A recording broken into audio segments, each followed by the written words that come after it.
Coach Corey Wayne, and this is my video coaching newsletter. The topic of this newsletter is going to be attraction in the game of sexual anticipation. Got an email here from a viewer, and he says, "Hey Corey, there's a woman whom I fancy. She's very cautious and kind of shy, but sweet and very caring. Her behavior confuses me, and I was hoping that you could shed some light on this.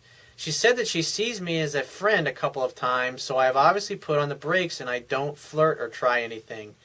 That is a mistake. Why? You treat all women that you meet the same. And you come from, especially when you like a girl, you just assume that all women want you. Even though that's not always the case, you assume they all want you, and you act accordingly. And here what you're doing right off the bat, a couple sentences into your email, you're basically telling me, okay, well, I stopped acting congruent with who I really was, and now I'm acting like something I'm not because she wants to just be friends, so now I'm trying to act like the friend to make her happy because I don't want to piss her off and lose her friendship. See, that is what inhibits you from getting what it is that you want. He says, but I do tease her whenever I get the chance. However, this is where her behavior starts mixing with my head. She has a creepy habit of holding eye contact for 5 seconds whenever one of us has stopped talking. If you're standing there in an awkward silence, next time she does that, you just say, I think you need to get over with and kiss me right now. And you say that as you continue staring into her eyes. And she'll either do it or she'll start making excuses, and then if she gives you excuses why she can't, you'll just say, you're full of shit. I know the real reason that you haven't kissed me yet is because you're probably a really fucking lousy kisser, and you don't want to ruin your chances with me by giving me a really lousy kiss. But I'm going to give you a mulligan right now, and we're going to make out for a little bit, and I'm going to allow you to practice and fuck up, and then I'm going to teach you how to be a really great kisser. So why don't you come over here and sit right next to me, and so we can do some practicing. And just say it just like that, just with a shit-eating grin like I said it. And it's like, because you always come from the place, it's just a matter of time before you guys hook up. That's the way James Bond is in all of his movies. He's never deterred, or when a woman says, I'm not interested in you, and that way I would never do that. He doesn't care. He still wants her. He still goes after her, and nothing deters him. Just like he pursues the bad guys relentlessly, he pursues the women that he wants relentlessly when they're in his orbit. And when they say no and they walk off, he goes about his business because why? He knows they'll be back later, and they always come back. He says, whenever we're alone, she'll be talking, asking questions, eye contact, laughing, all of that. But most of the time, when we're around people we know, she'll be unresponsive and distant. Well, it's obvious she knows that you like her, and she enjoys the attention that you give her. But when she's around other people, she doesn't want to give other people the impression that there's anything going on between the two of you, and that's why she's modifying her behavior. She told me she doesn't flirt with other guys when she's drunk and I'm around because she's thinking about my feelings for her, but this doesn't stop her from flirting with me. Then you should just assume that she wants you, and it's just simply a matter of time before you hook up and have sex. It's in the bag. That's the mindset and the mentality that you should always have with this particular girl. She's not a person who physically touches others unless she's drunk. Even then, I'm the person she's usually touching in one or another while avoiding the other guys. She keeps bugging me to taste her drinks, though her drinks usually taste horrible. Her body language, although I'm kind of bad at it, but as far as I can see, is open, and she does things like lean towards me and moves her hair to show off her neck, laughs at stupid stuff, etc. when we're talking. He says, I don't know if it matters, but when we're talking, her eyes will dart to my mouth and back to my eyes all the time. It's like she's watching a match of vertical tennis sometimes. When a woman looks at your mouth with her eyes, it means she's thinking about kissing you. And you simply look back at her. I mean, that's when you just say, you need to come over here and kiss me right now. I see you staring at my mouth. It's obvious that you want to kiss me. She's like, no, it's not. It's pretty obvious. It's like, well, then that's why you keep staring at my mouth. Just don't be so shy. Just come on over here and sit next to me, and you can practice kissing because it's obvious you're probably a bad kisser and you're a little shy about it. So I'm going to give you a little experience. Just come on over here and sit next to me. That's the way you need to be with her at all times. And I'm telling you, dude, I mean, this girl obviously likes you. I mean, she finds you attractive, but she tells you that she's not interested in friends, but yet she keeps doing all of these little things because you're the one with the penis. You're the one that needs to make the move and you need to be the man. Remember, the man's job in a courtship relationship, the pickup, is just to simply gently lead a woman or women to where you want them to go, and they'll go along with it. And they're not going to make the move. It's like you sitting here waiting for her to make the move is, in essence, you've become the woman, and she's become the man in the relationship. He says, I've done a couple of tests just to see where we stand, and she's not afraid of being physically close to me, nor does she mind if I touch her on her arms, shoulders, or her bangs. I read in your ebook that a woman who constantly bumps into you is giving you a subtle hint. Yeah, it just means that touching is appropriate in that moment. He says, and I've noticed that she seems to be bumping into me sometimes despite there being more than adequate space to walk properly. He says it also happens all the time when we've been out drinking, though that's probably the fault of the alcohol. No, it just means that she likes you and that touching is appropriate in that moment. And when she puts you in friend zone, you just go, okay, and you just go along with it like a little good little boy. And that's why you haven't gotten anywhere with this girl yet. He says, not too long ago, I made a Facebook post about how the house where I hire a room was empty and that I was going to play music real loud. She commented a few hours later, and this is the conversation that took place. He says, home alone, I can play music as loud as I want. And then she says, is music a code name for chicks or something?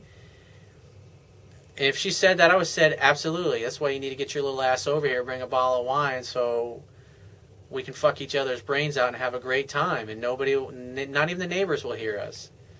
Just be playful and just assume that that's what's going on. That's assume that she wants to come over and hang out.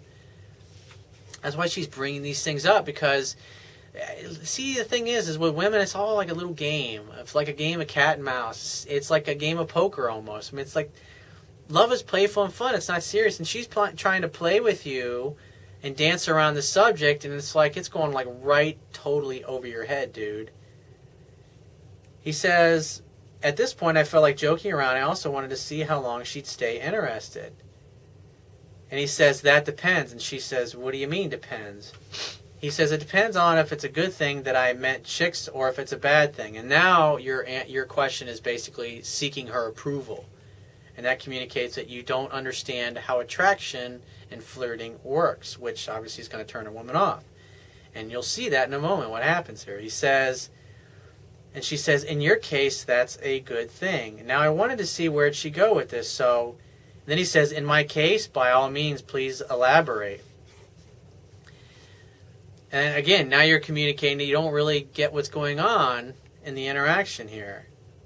See, it's like if you assumed that the reason she's saying these things is because she wants you and she wants you to do something about it, but you're too unsure of yourself, and that's why nothing has happened with her. He says, so do I really? And then she says, do I really?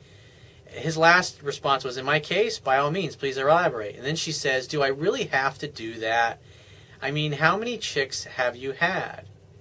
I felt like seeing how much further she'd be willing to go, but I added smileys. When she says, how many chicks have you had? You just say, well, I'm very picky, but hey, I always got room for one more.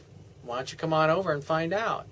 Just fuck with her like that and be playful, but you're starting to get all serious now. He says, I felt like seeing how much further she'd be willing to go, so I added a few smiley faces so she'd understand that I was just teasing her, but I guess she didn't realize that. And then he says, who said I was telling the truth about my past? That's not a good. And then she says, so you're a compulsive liar, was her response. And then he says, compulsive liar, ouch, that's a bit harsh. I would have said, who says I've told you everything about my past? That's what I would have said. But when you say the truth, you're basically saying, oh, I'm lying and I'm misrepresenting him, and that's why she's calling you out on it. When women sense weakness, they will test. And that's why she says, so you're a compulsive liar. That's a test. And then after he says compulsive liar, ouch, that's a bit harsh. And then she says, well, if you've lied about that, you could have lied about everything, no? And he says, everything, like what, for example? And then she says, maybe we shouldn't post about that on Facebook. And he says, at that point, I wrote that she could text, call me, or use Facebook chat, which she did use, but she never wrote anything. I thought that I wouldn't. Yeah, because you're the man. You're the one that has the penis, and it's like you're expecting her to do all the work here. It's like she's putting herself into your orbit and making herself available, and you're just like totally fumbling the football, and you have no idea. This is what we call clueless, my friend. He says, I thought that I wouldn't bring it up because I wanted to see how interested she was in the subject, and it came up today. She seemed really concerned when she heard that perhaps I wasn't inexperienced as I once had claimed, and I wasn't a virgin as I also once claimed. I honestly can't remember when we talked about that stuff, nor how we got into the subject. I never gave her specific answers, nor did I receive any answers. It would have been fun to hear why it seemed to matter so much to her, since we were just friends.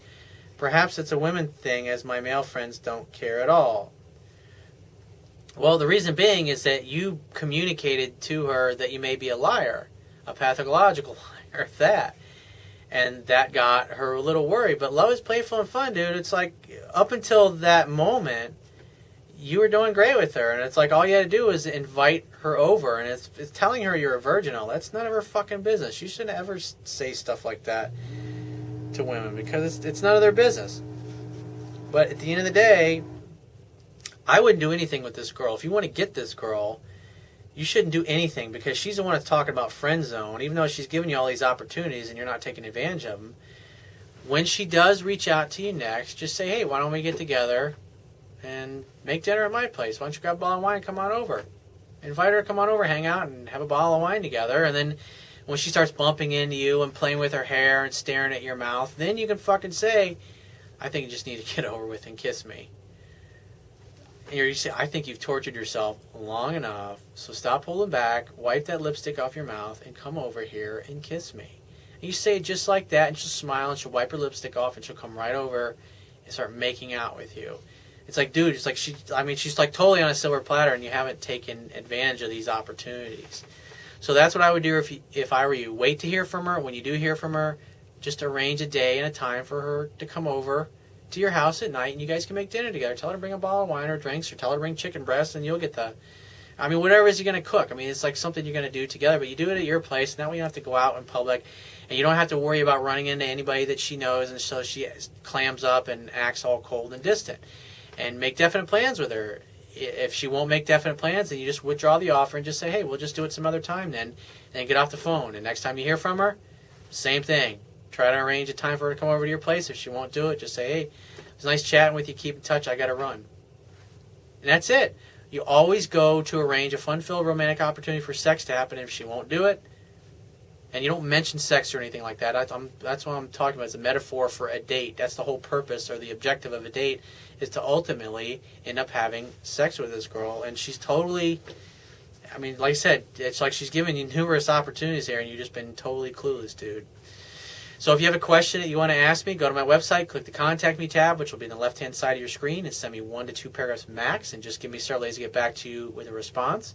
If you want to talk to me right away, the quickest way to get my help is to book a paid phone coaching session. You can do that by going to my website, click the Products tab, which will be at the top of your screen, and just follow the instructions. If you want to get a digital version of my Kindle ebook, on my website, underneath the email sign-up box, is a box that has a link that will take you right to the download page for my book. Once you get there, if you don't have a Kindle device already, on the right-hand side of the download page is a button you can click to download a free e-reader app for your smartphone, tablet device, or your computer. It only takes a matter of seconds to download and install the app and complete the purchase of my book. And if you appreciate the value of the information I offer in these video newsletters and the articles on my website and my ebook, you can show your appreciation by going to my website, and on the Wibbia toolbar, which will be at the bottom of your screen, click the PayPal donate button and donate any amount that you feel is equal to the value of the information. And I will talk to you soon.